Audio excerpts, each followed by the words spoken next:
আমার মুসলমান ভাইরা, নাস্তিক এবং বেঈমানদেরকে চিনতে হবে আমাদের, এদেরকে চিহ্নিত করতে হবে।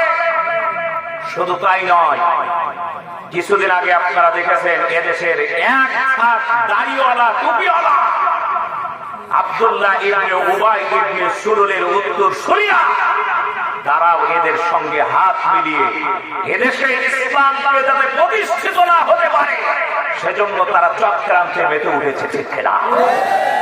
আপনারা দেখেছেন তাদের চেহারা ইতিমধ্যে তারা প্রকাশ করে দিয়েছে।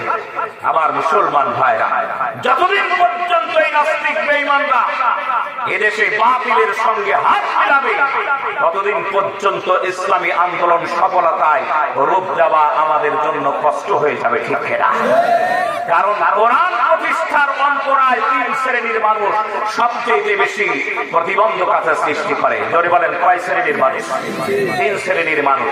তার ভিতরে প্রথম নাম্বার হলো রাষ্ট্র